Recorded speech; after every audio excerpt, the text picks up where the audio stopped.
Welcome to another video. For Apple, iPhone X should be another cross-generation phone after iPhone 5s because it is Apple's first full-screen phone in the true sense, and it's also Apple's first face recognition model. It coincides with a special historical period such as the 10th anniversary of Apple, so its arrival is quite a bit of pioneering and experimental, and the pace of time has reached 2020, more than 2 years have passed since its birth. Then is today iPhone X still worth buying? Generally speaking, iPhone X is still a phone worth buying in 2020.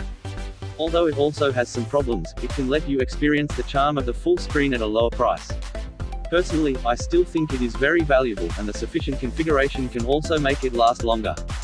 So in summary, the iPhone X is still a mobile phone that is still worth buying in 2020. You can go to some e-commerce websites and find the iPhone X.